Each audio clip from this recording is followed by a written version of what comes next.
आप देख रहे हैं आज की बात। आपका स्वागत है। अगर आपको मेरे वीडियो पसंद आए तो कृपया मेरे चैनल को लाइक, शेयर और सब्सक्राइब करें और सपोर्ट करें। इस वीडियो में देखिए कैसे भारत पर लगाए गए प्रतिबंध उल्टे यूरोप पर ही भारी पड़ गए। तेल के खेल में अब हिंदुस्तान बन चुका है नया सिकंदर। पहला प्रहार, तेल की धार पर चला भारत का वार।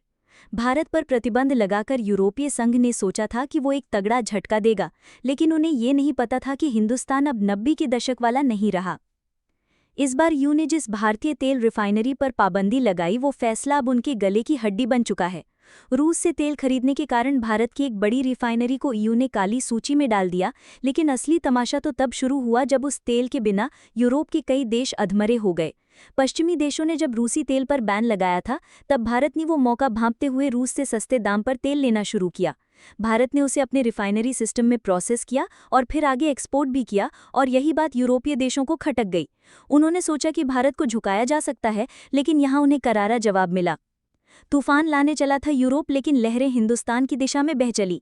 यूरोप की आर्थिक नस पर भारत ने मारी लात। यूरोप की तेल आपूर्ति पहले से ही संकट में थी, लेकिन भारतीय रिफाइनरी पर बैन लगाने के बाद हालात और बिगड़ गए। फ्रांस, जर्मनी, इटली जैसे देश अब खुद अपने मीडिया में ये कहने लगे कि हमने गलती कर दी।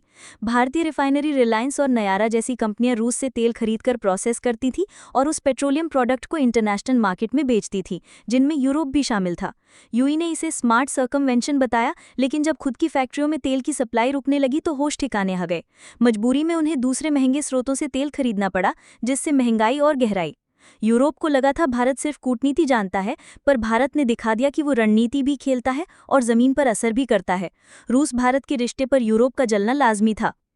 यूई को सबसे ज्यादा दर्द इस बात से हुआ कि भारत रूस का सबसे भरोसेमंद पार्टनर बन चुका है। अमेरिका के कहने पर जितने भी देश पीछे हटे, भारत ने साफ कह दिया था कि हम अपने नेशनल इंटरेस्ट से समझौता नहीं करेंगे। रूस से तेल खरीदना भारत का अधिकार है, इसे वो कानूनन और नैतिक तौर पर सही मानता है। जब यूई ने इस पर उंगली उठाई, तब भारत ने यूएन और डब्ल्यूटीओ मंच पर भी अपना पक्ष पूरी ताकत से रखा। दुनिया ने देखा कैसे भारत की एक स्वतंत्र विदेश नीति यूरोप की चूल्हे हिला सकती है। दुनिया को चमकाने चला था पश्चिम, पर आज वो खुद अंधेरे में जल रहा है, भारत की रणनीति की रोशनी में। भारत की कूटनीति ने हिला दी यूरोपीय धरती। भारत की नीति बिल्कुल स्पष्ट रही, कोई भी देश हमें बताएगा कि हम कहां से तेल खरीदे, ये स्वीकार्य नहीं है। जब यूएन ने धमकी दी कि भारतीय कंपनियों को स्विफ्ट सिस्टम से बाहर किया जा सकता है, तब भारत ने ब्लॉकचेन बेस्ड सिस्टम पर काम तेज कर दिया। भारतीय रिफाइनरी कंपनियों ने पहले ही वैकल्पिक भुगतान प्रणाली तैयार कर ली थी। यूरोप के बदले भारत अब एशियाई और अफ्रीकी देशों को प्रोडक्ट बेचने लगा, और वहां की मांग तो और ज्यादा थी।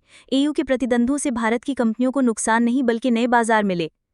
जिसे यूरोप ने सजा समझा था, भारत ने उसे अवसर बना दिया। भारत का जवाब, चुप नहीं रहेगा ये देश। अब भारत ने यूई को राजनयिक स्तर पर भी घेरना शुरू कर दिया है।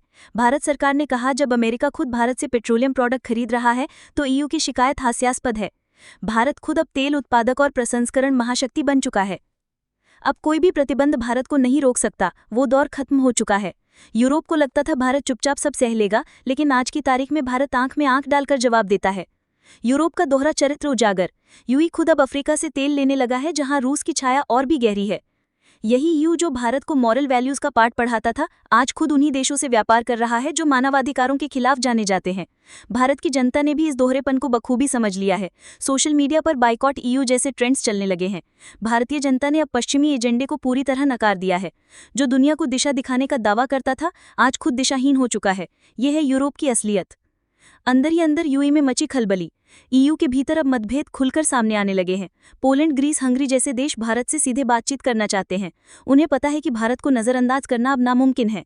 भारत के बिना वैश्विक ऊर्जा आपूर्ति श्रृंखला अधूरी है। ये बात अब यूई की संसद में भी उठाई जाने लगी है। भारत ने ये साबित कर दिया है कि वो अब सिर्फ एक बाजार नहीं बल्कि एक ताकत है। आज जो भारत से टकराएगा वो खुद ही बिखर जाएगा। अंतिम सत्य, भारत का युग आ गया है। जिस भारत को कभी कॉलोनी समझा जाता था, वही आज यूई जैसी यूनियनों को नीतिगत पाठ पढ़ा रहा है। भारतीय रिफाइनरी पर पाबंदी लगाकर यूई ने एक ऐतिहासिक भूल की है, जिसका खामियाजा उन्हें आने वाले दशकों तक भुगतना पड़ेगा। अब भारत झुकेगा नहीं, जो सर उठाएगा उसे झुका दिया जाएगा। दोस्तों, ये था आज का सबसे बड़ा खुलासा, कैसे भारत पर लगाए गए प्रतिबंध खुद यूरोप पर ही भारी पड़ गए। अगर आप चाहते हैं कि भारत ऐसे ही वैश्विक ताकत बनकर उभरे, तो वीडियो को लाइक और शेयर जरूर करें, और आज की बात चैनल को सब्सक्राइब करना ना भूलें।